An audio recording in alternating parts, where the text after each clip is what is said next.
And we're back. Riverside. Newest podcast. Trying out Riverside, man. You got to always be looking for new technologies in business, man. And I think like the cool thing is like technology is moving so fast, especially like digital stuff like this, like stuff that can help us. Like, for example, this software, what it's going to basically do is record it. We've got now a professional level 4K camera, like full frame camera or mirrorless camera that runs this. This will record this. You can you can like this will basically cut up clips automatically. Like, so it's just like using the technology. And I was talking to Riverside does? Yeah, it'll do basically what Opus does, and Opus and that other one where it'll add captions and it'll like do the whole thing for you. So paid though. Yeah, but this is a paid service where we pay for it. What is it? We're on the Pro. Much? It's like $25 a month or $30 a month. And they'll do the clips. They do the clips, yeah, for $25.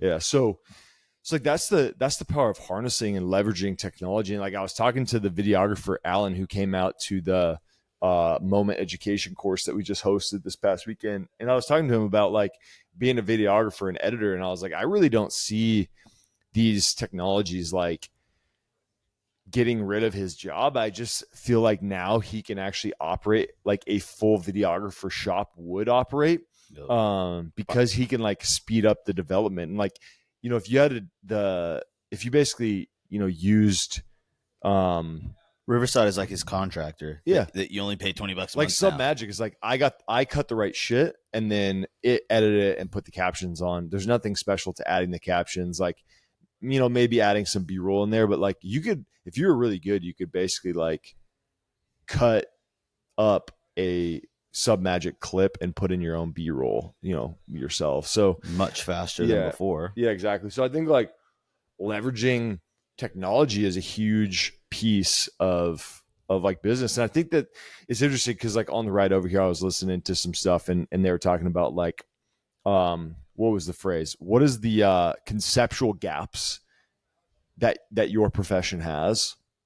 And I think like, I've got to look more into what they say is like, what even is a conceptual gap? But when I think about it, I think about like in PT, there's a lot of conceptual gaps. Like you would think that like in physical therapy, just like someone can track their workout programming. Like if they're working with a personal trainer, they could see how much they're losing weight. They could see how much they're like all these stuff, like, right. Like maybe like here at Vigor, they use the in-body scanner or the DexaFit and they can track their results over time. Like there's nothing like that in physical therapy where someone can like track what shrink test. Yeah. But they can't see it.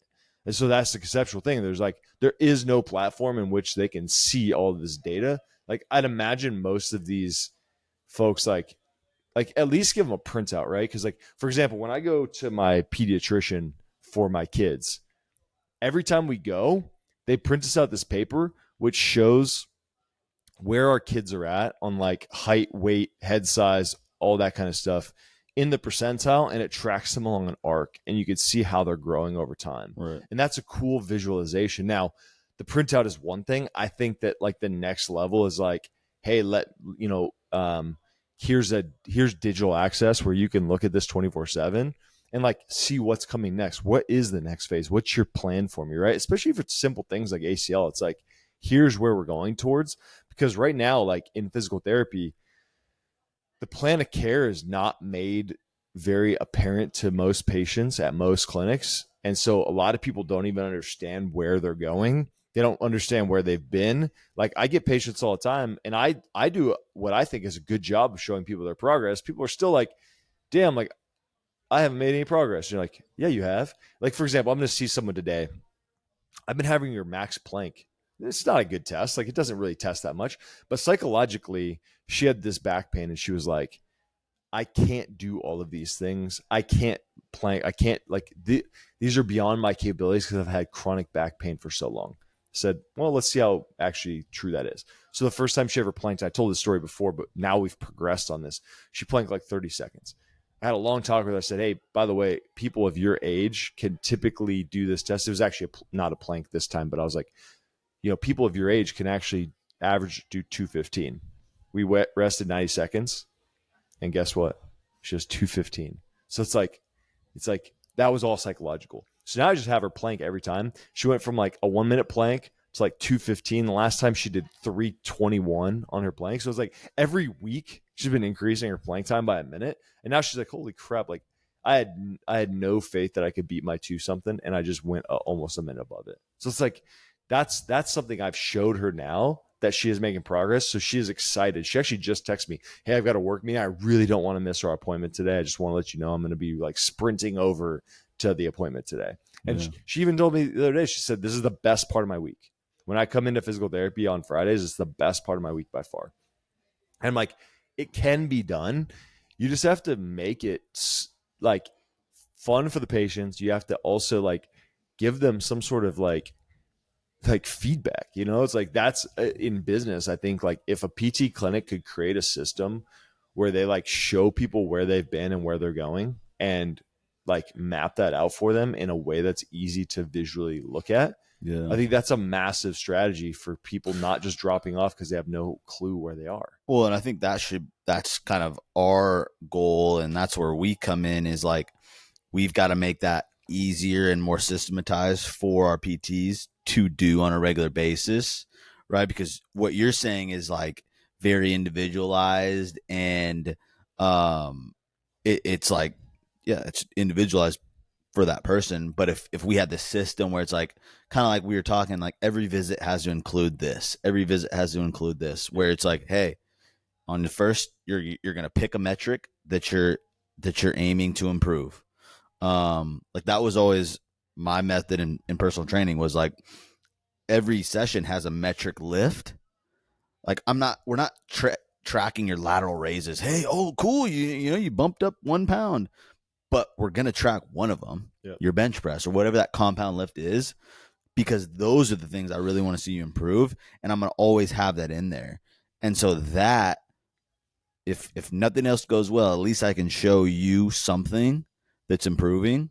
So in PT, it's like we need to show everyone, like everyone has to have that metric movement that you're doing and tracking and improving on, whether it's reps, amount of weight, endurance on a like an ISO squat, a wall squat hold, ISO on a plank, ISO on a GHD extension. But just one, you know, because like you start to do every single one, you're not going to keep track of them all, and the patient's probably going to get worse in a couple of them, right? Like there's some that maybe they don't get worse, but they just don't all like improve a ton in. Yeah.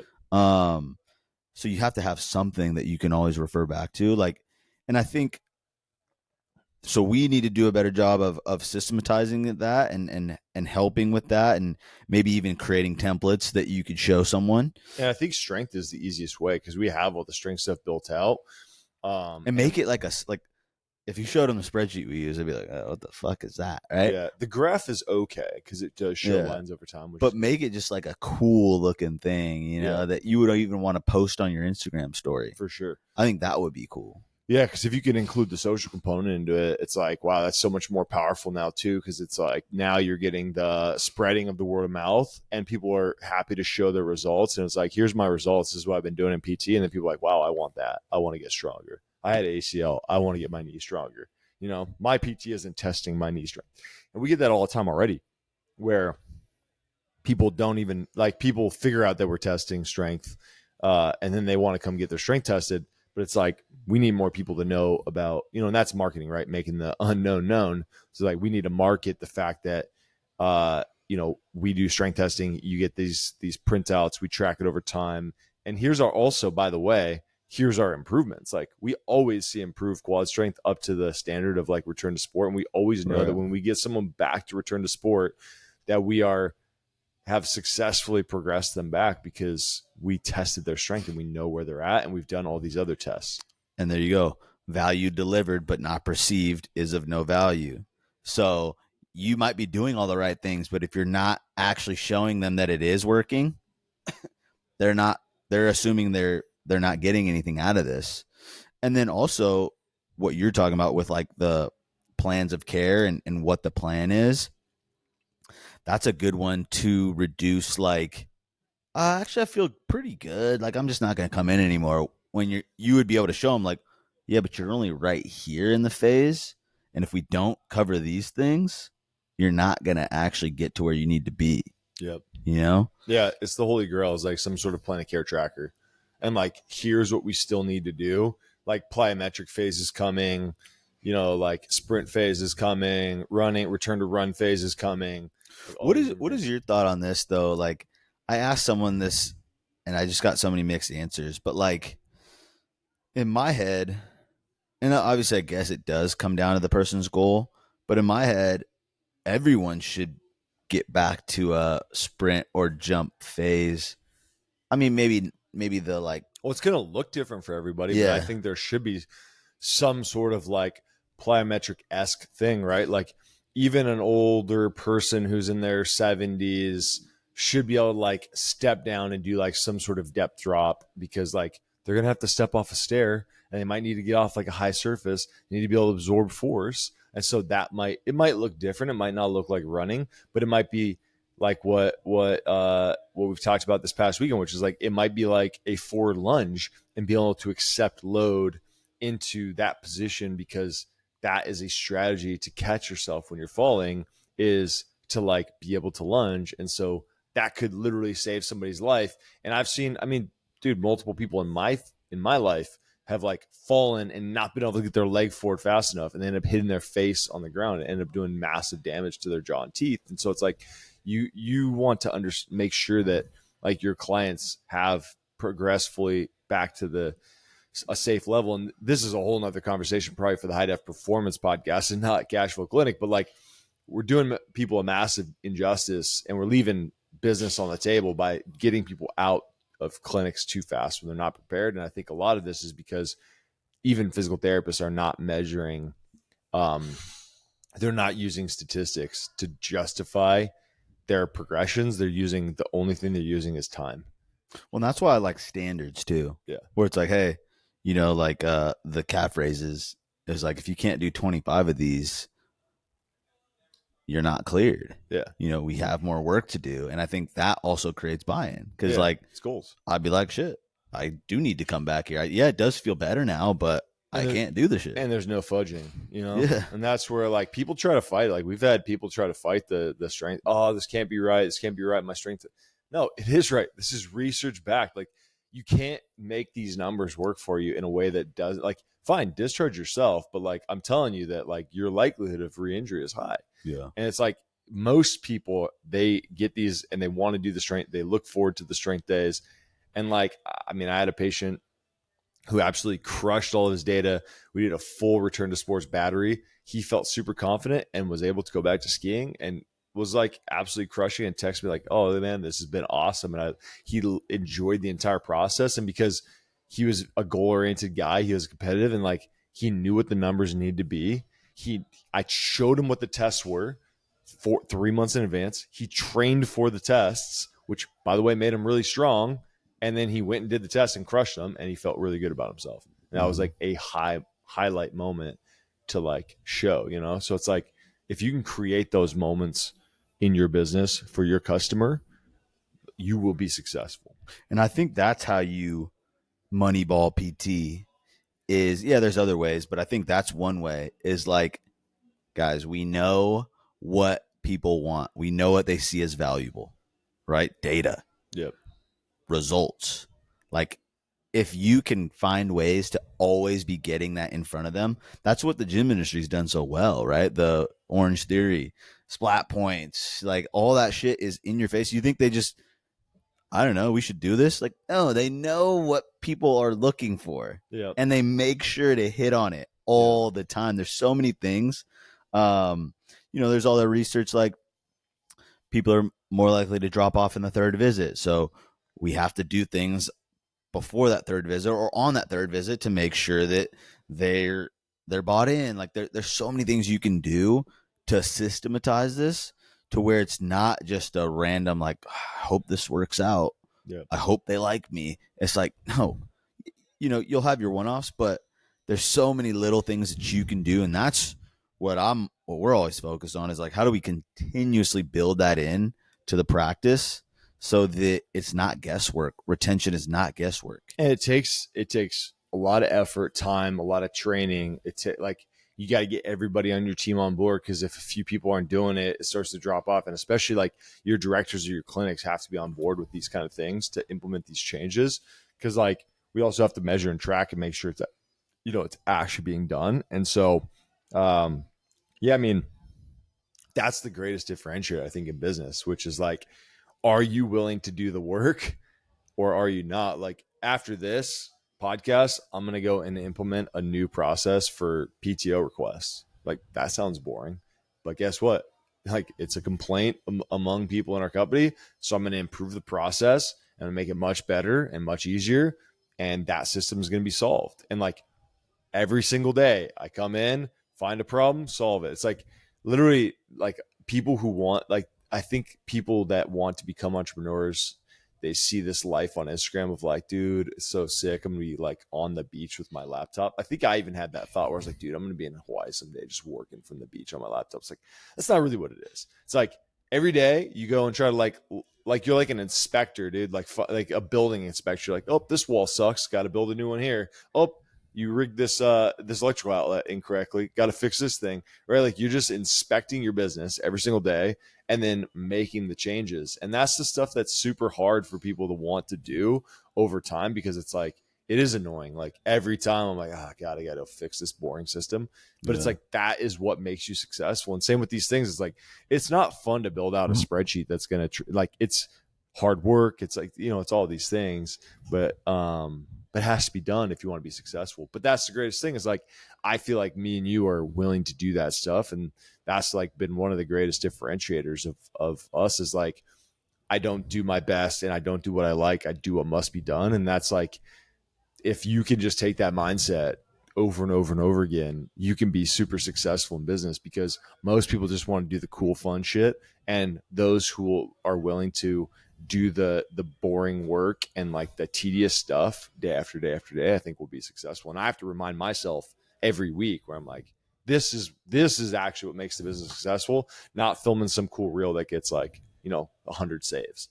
Yeah. And I think that, the fun part is, and maybe you haven't realized it yet, but the fun part is when you do that boring stuff, you implement it and you actually see it work. Yeah. And then it's like, ooh, okay. That is what always reminds me to do it. It's because I'm like, I want that result again. Even when it just makes your life easier, like the PTO request thing, it's like, it's a big giant pain in the ass right now. And so we're going to improve it. And then it won't be a big giant pain in the ass for our employees, which is the most important thing, but also for myself, who it's also a big giant pain in the ass for. Yeah. And it's funny. I think about like, just you're saying like building inspector. I think about like, I remember when I was younger, like I playing video games. Maybe I had like a Madden franchise or something. And it was like, there's always those little things where you're like, I got to go negotiate these contracts. I got to go like sign new free agents. And you're like, I don't want to do this, but let me go do my work. And then I remember I had this realization. I'm like, I bet everyone has those things where they're putting that effort into things that don't matter or don't get you anything. If you could just apply that to something, one day I was like, I wonder if I just did that in a way that would make me actual money. I bet I'd be successful. Yeah. Right? Everyone's doing those little things like that. They probably play all these video games and shit and like have to tend to like their garden or whatever. It's like, you are doing it in one phase of your life. Why don't you actually go apply it to a place that rewards you? Yeah. Monetarily. Yeah. Play the video game of life. And really like work and life really is a game. And like to go through like the NFL or like the sports like theme. I mean, I was watching the draft last night and like, I think a lot of people look at a guy like John Schneider and they go, damn, that's a cool job. I'd love to have that job. And then you go like, well, first of all, he started as an analyst and had to work his way up to this position over a 25 year period. So that took tremendous work. And he had to set himself apart at every stage of his career in order to continue to leverage himself up. And then now as a GM, it's like, I bet it's a lot of like data analytics. Like, hey, let's look at this quarterback. And because I heard them talking about, I heard who drafted Bo Nix? Fuck, I don't remember. Because it was the Denver Broncos. Yeah. And they were talking to Sean Payton, and Sean Payton was saying, like all the analytics that they did on Bo Nix are like, all right, let's take out every bubble screen play. Let's take out every like toss play that was like counted as yardage, but it wasn't like, it was like not really their skill, right? Like throwing a bubble screen, not a ton of skill. Yards after the catch on that kind of stuff doesn't matter. And like once you took all of that stuff out, he was like number one in the country in like all other types of passing, like mid-range yardage, deep ball, so super highly accurate, right? Like, because and you have to take that out for every quarterback, but like that is his job, is like just basically like thinking, like sitting behind a desk and just being like, how can we like try to figure out the separating variables of these quarterbacks that make them successful. Yeah. And that's like same with business, right? It's like, how can I like separate out all of these things that are not us, right? Like the things that are uncontrollable versus the controllable. Yeah. And it was just interesting to hear about that. And I think like, you know, you look at someone like that's job and you're like, man, that must be so fun. But it's like, one, they work their ass off. Like their job is like literally nonstop year round. In pressure too. Even out of season is probably even more busy because they're trying to get prepared for the draft. And then once they have the guys, are trying to install systems. Like it's just so busy. And then while Johnson Snyder's thing is like negotiating contracts, like doing all this stuff. So it's like, I think everyone thinks, you see like because of social media, you see these jobs and you're like, Wall Street banker, super dope. Wolf of Wall Street. I'm driving my Lambo. Just made a deal. Now I'm going out to like steak dinner. It's like, dude, that ain't. You don't see him going back to the real. office after the dinner. Yeah, that ain't even real. And in like, so like, I think at the end of the day, my whole thing is like, you got to fall in love with the process. And it sounds so cliche and like, oh, Zach's talking about bullshit, whatever. But it's like, you got to fall in love with the process of doing the hard shit. And like, you got to basically be the David Goggins mindset. You know, it's like, just love like running when your shins are killing you. You know, like you got to love that, because like, if you can't, you will not be successful. And I know so many businesses that fail. And I'm now convinced that like, as long as you just, I mean, there's talent, right? Like we have a certain amount of like mental talent, but I don't think we're anything special. But it's just like apply full pressure, maximum effort, like Deadpool says, like maximum effort, and you can be successful. The problem is there's so many people out there not producing maximum effort. Yeah. Now, I think there's something to be said by like applying pressure to the right spots, right? Like I think about like creating pressure at the right point of leverage. Like if I had a 10-foot board, the right place to put pressure to break that board would be right in the center, right? I could apply a lot less pressure in the center of that board and break it, versus if I chose like a 0.6 inches from one of the ends of it, that's going to take a lot of fucking pressure. But the great thing is, if you apply enough pressure, that board still breaks. Yeah. And so like over time, I think about that of like growing your skills as an entrepreneur is like being able to apply less pressure at the right point of leverage gets you a better result. And like Sean Purry, he can work a lot less hard for us. Like he could work from 7 to noon and probably do the exact same amount of work that we do and get maybe more done. Actually, probably more done, because he knows the game and he understands business, because he's built the skills and he knows where to apply pressure and leverage. It's like a really good martial artist or a jiu-jitsu artist is like, those jiu-jitsu guys, they know where to apply the pressure to break your elbow, and they can do it quick and very effectively without a ton of energy. Whereas like a white belt is like struggling to get you into that position. And so like, that's how the game of business is. It's like you figure out the right places to put that pressure. And you have to like, that's where like analyzing data and like playing the money ball of physical therapy, I think comes in, is like, we could spend a ton of money on ads at like a wide range of things, or we can really hyper target the things that work, and we can apply a lot less money to the right population and get a lot better result. And so like all of those things, like that's why tracking statistics is so key, and figuring out what are the processes to improve the key metrics. And people talk about KPIs, but I feel like a KPI is an outcome. A lot of people don't understand the inputs to those KPIs. Yeah. Which is interesting. It's like a lot of people probably look at cancellation rate and they'd go like, what are the inputs to increase or decrease cancellation percentage, right? Or, well, it's not in our control, right? It's like people just cancel. No, it is. Like, oh, we have a bad population. Oh, we have this high population of this type of person. It's like, well, maybe that's true. That's one of the inputs though.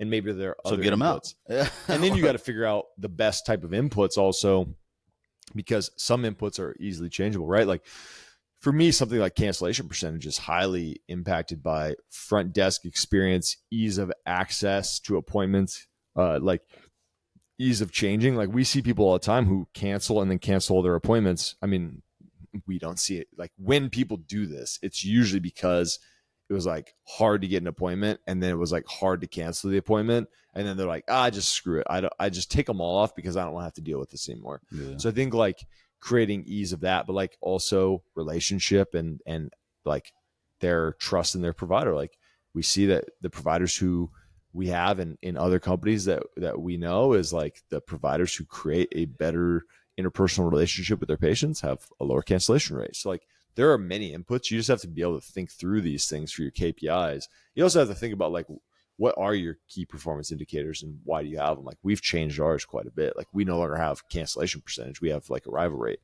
It's like and there is a difference. Well, and the answer should always be internal, not external. Like I think a lot of people like, yeah, like you said, we just have bad population. It's like, well, that's not. Why do you have that? Right? Is it because of the brand you're creating? Right? There's always things that you should be changing. And the second you stop looking inward and trying to figure that out, that's when you're just going to lose it's a slow death after that. Yeah. And that's the whole change piece is an interesting topic that I wanted to bring up. Cause I've been going back and forth in my head, where a lot of our team is not upset with us, but like, they're always like, you're not communicating enough. These changes that are being made. And so I go back in my head, like, man, are we changing too much? How do we go about this? But then I read this quote from Charlie Munger. He said, any year that you don't destroy one of your best love ideas is probably a wasted year.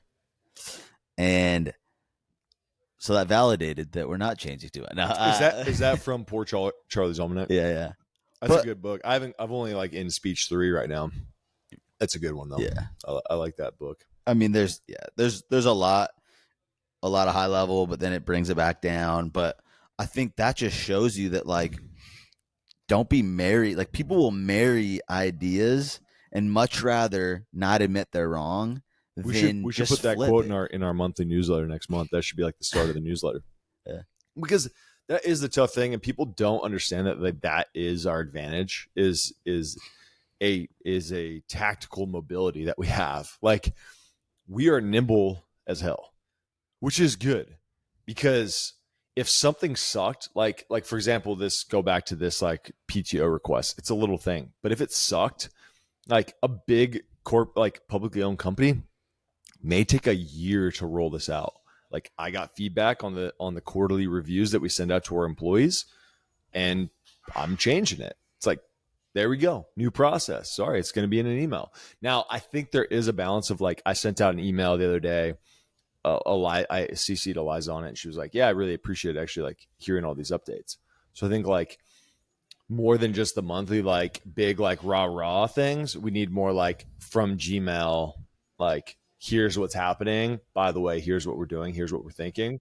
The funniest part about it though is like, we send those out and someone's like, hey, when are the skills labs? I'm like, people want communication, but they aren't even reading the shit sometimes. I know. Well, and that's the other thing. But then at least you could put it back on them. Yeah. Because then I can say like, well, did you read all these emails?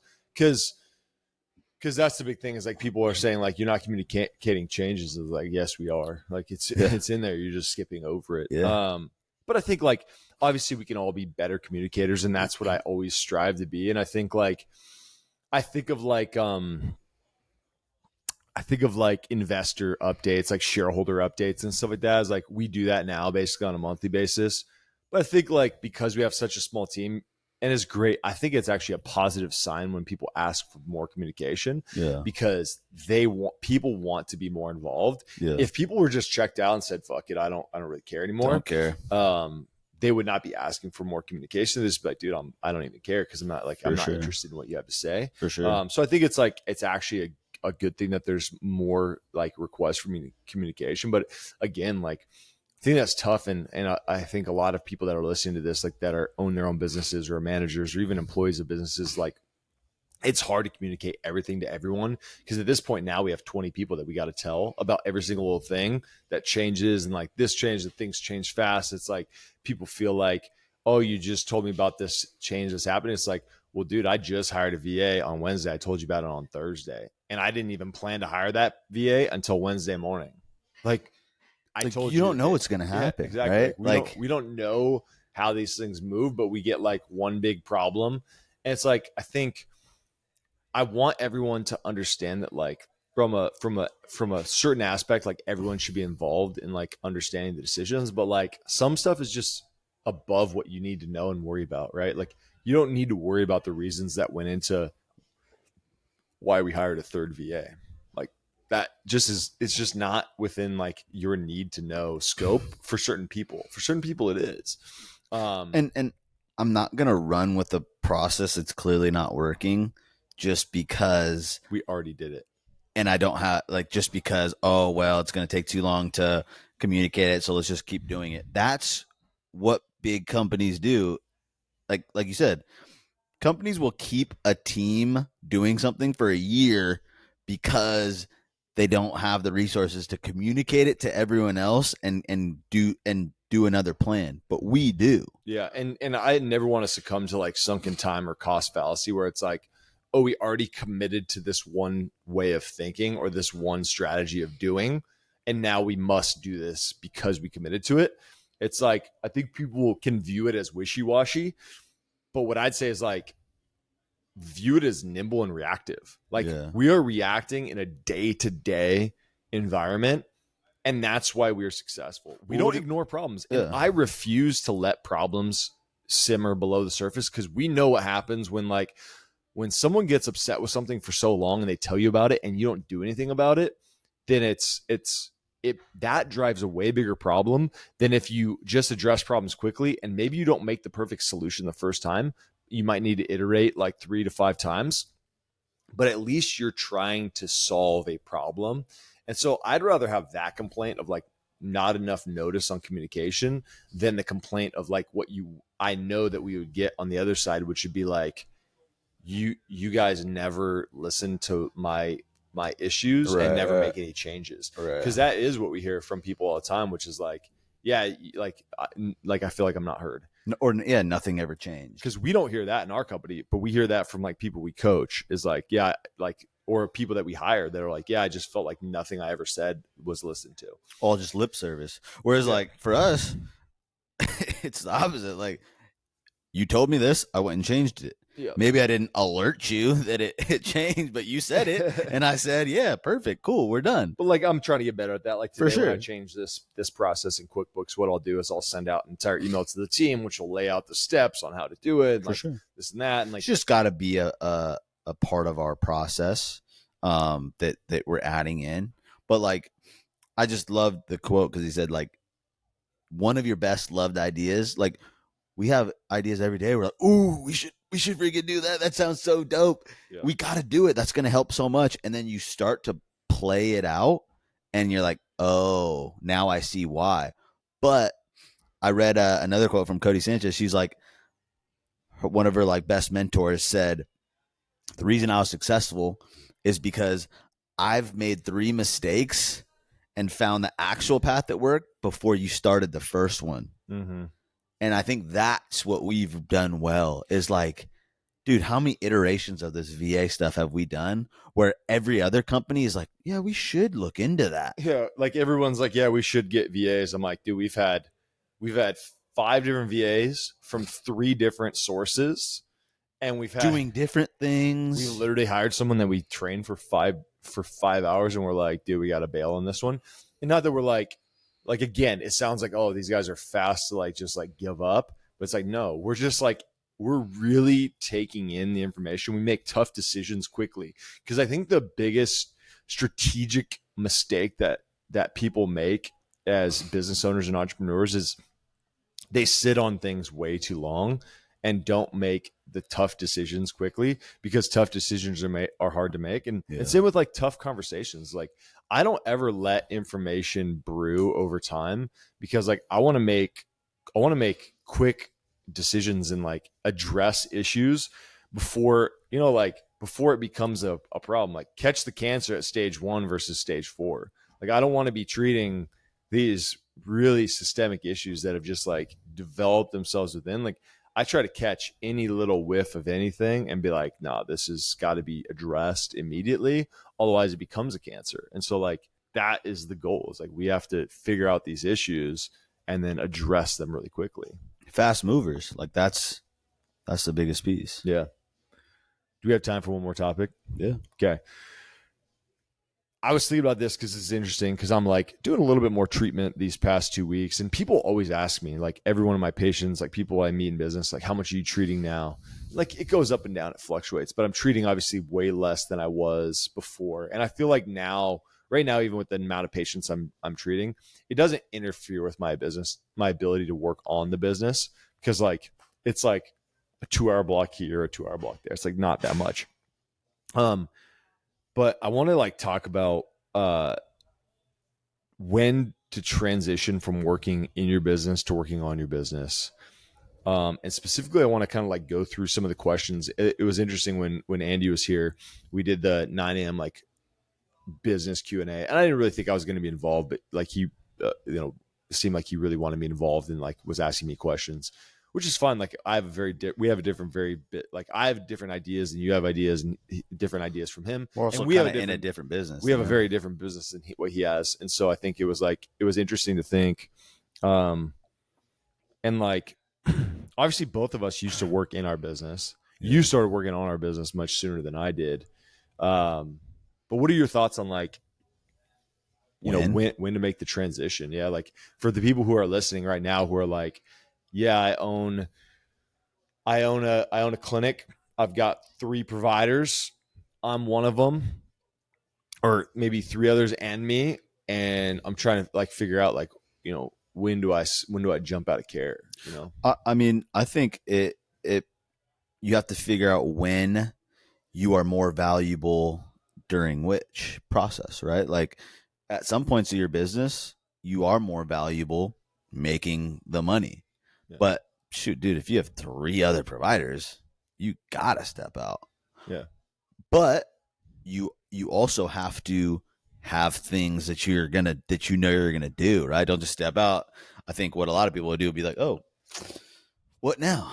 Like I think everyone has this idea that they're gonna step out and just start crushing business, but like it's hard when you don't have your schedule set for you and you don't really know what's gonna drive business. So you need to have a plan, have big rocks that you're actually trying to move, and also be set up in a way that you can pull out. Because the problem I see is the what do they call it? Like the founder syndrome or whatever, where it's like the second you pull out, no one wants to come to you guys because they were all coming for you. So you have to have good people around you. The business can't be centered around you, right? Don't call it Zach Smith Physical Therapy and then try to pull out and be everyone's like, what the hell? Yeah. So you should do a good job of creating a brand, pumping up the people on your team, and then figuring out what are you going to go do. Have those ideas and make sure that they are valuable. Otherwise, it's kind of like you're going to pull out and I mean, we've seen it, right? When you pull out, you're like, oh shoot, this place actually did need me for a little longer. Yep. So I guess really it comes down to lead flow. Do you have enough lead flow without you in there? Yeah, for sure. Because I think like when I think about it too, I think about like reverse engineering. This is what I told the folks at this business Q&A, which was like reverse engineer what you want in the end too. Because not everyone wants to be me and you. Right. Not everyone wants to own 6 clinics and have 20 employees and like growing and like needing to put out all these fires and do all this back end administrative. Because I'll tell you this, my schedule in my life was a lot easier when I was working full time in the business, and my schedule was just decided for me. Where it was like, here's my hours for patients. I just go home. I like rinse and repeat. It's like, it's a lot easier. Like I told you, and I think me and you had a meeting after I got done in Bellevue, because I was like the guy who started that, and I was working 40 to 45 hours there. I was like, dude, I need to and then it happened again when we lost the therapist and I filled in. I was like, I gotta like now basically figure out like what do I do with my time? Because I like most of my hours, like 25 of my hours of the week, were like dedicated to treating, and now I don't have any idea what to do with them. And so that's like kind of like almost like it's not like a depression, but you come out and you're like, dude, I'm like kind of lost. Yeah. And even me as like I've been in this business for a long time, and I now But know what to do. I think there's two zones of thinking. There's the zone of like day to day, what needs to get done and what do I need to do? And then there's the longer term vision, like you said, processes. And you get locked into one zone of thinking. So you were locked into like this day to day, like, oh, collect payment, make sure you verify this in person insurance, like, oh, help the cancels. And then once you pull out of that, you're kind of like, huh, yeah, I haven't even thought of like the PTO process. I haven't even thought of the Yeah. overarching things that could, but that's, I guess that's what I would recommend for these people who are thinking about jumping out is you don't need to worry about like, did we call this lead now? You need to worry about how many am I getting? Where are they coming from? Why are they coming to us? How do I grow that?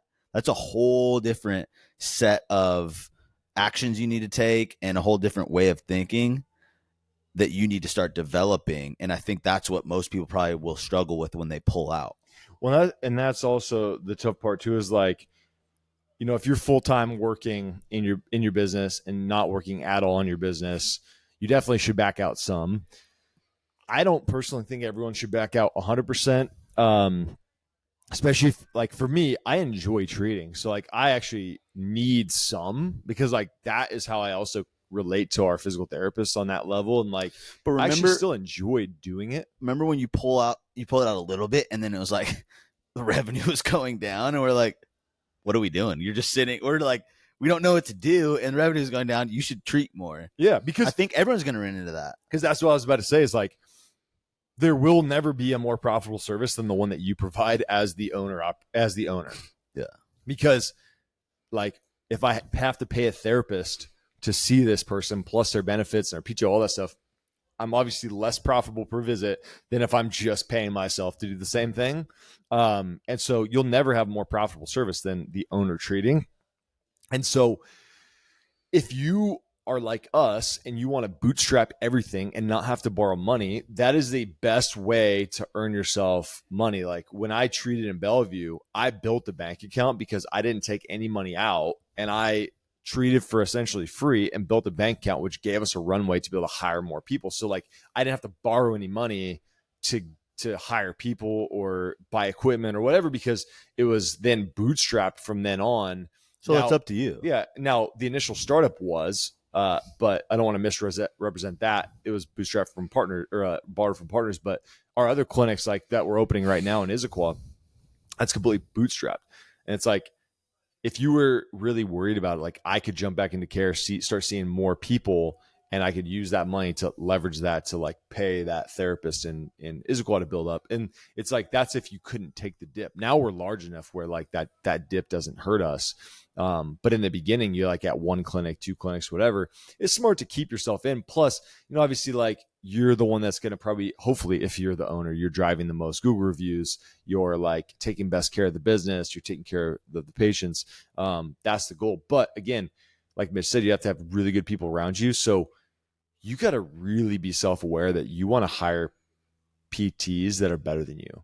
I think a lot of owners, like, they're intimidated, I guess, by not being the best person in their practice. So they're like, I don't want to hire better PTs than me because I feel like a fraud, like in a way. Well, also, it's probably somewhat scary as a cash pay, thinking that if they're better and they like them better, maybe they'll just take everyone. Yep. I could see that fear, but I think if you take care of your people, cash pay is the hardest thing to run, dude, because there's not a huge barrier to like entry into that, because you don't need insurance contracts, you don't need like billing software, you don't need a billing team, you don't need like all of that kind of stuff. So it's like hiring personal trainers and massage therapists now. It's like, someone builds a nice book and they have a good reputation, they can easily take their talents to South Beach and do whatever they want to do. Yeah. But at the same time, like you said, if you treat people well and make it easier for them, like the goal of like us too. Like we have plenty of clinicians in our company that could open their own companies. Would it be really fucking hard? Yes. Do they want to do it? Probably not. But at the same time, like we're trying to make their life as easy as possible. Where they're like, I can make really good money. I can practice the way I want to. And I don't feel the need to leave because of the fact that like I'm genuinely happy with having my team here. And like, it's a hard thing. Like I look back at the last 5 years, and it's crazy that we're coming up on 5 years in August. I look back at the last 5 years and I'm like, it was a really hard battle some nights. Like some days, I think I have a short-term memory on this. Is like, I actually heard this on this podcast with Joe Lonsdale. He was like, I don't remember any of that time. It's like it's like that protective mechanism. Like women, they have birth. They say like they don't remember the pain of it. There's like some chemical that you release that like makes you. I think like entrepreneurs so that you want to do it thing. again. Yeah, like you forget the pain of like childbirth, so that like you'll do it again. Like you have this like amnesia thing that happens. I think like a good entrepreneur has that same thing. It's kind of like a cornerback in the NFL. Like you got to have a short term memory. Like Sure. the next is just the next play. I think that a good entrepreneur has to have that, because like when I look back at the last 5 years, I'm like, holy shit, that was really, there were some really sketchy moments back then, and some really sad, like depression, like, like just like things that happened over time. But overall, obviously it's been really good. But my point of all that is like, I want to take that pain so our employees don't have to. And I want to be able to give them opportunities to like open their own clinics and become managers and regional directors and work on outside projects and do interesting things. And that's like, I think like treating your people well. They don't want to leave that because like they can't necessarily recreate that for themselves potentially, or maybe you're just the best place for that. And that's what I feel strongly about what we're doing is we're creating places that people, positions that people actually want and look forward to and have some type of growth in. Even down to our rehab aides, it's like you're not just this person changing pillowcases and wiping tables and checking people in. Like I really take strongly or believe in like that position that you're learning and you're getting more out of it than you would doing anything else. And we're setting you up on the right path. And same with the PT positions, man. Like I feel like everyone in our clinic, like we got one person who's working with the professional soccer team now. We got people becoming directors. Like, sure, they could all try and go do that on their own, but it would not be as seamless and it would not be as fun. I guarantee it, as what we're providing. And it's only going to compound too. Yep, for sure, man. Well, I think that's a good way to end it. Hopefully you guys got some value out of that one. Hopefully we'll be back more consistently. Yeah. We've battled through some adversity. We've had some really busy schedules. Some illnesses have prevented us from some things. So we're back. That's the pod.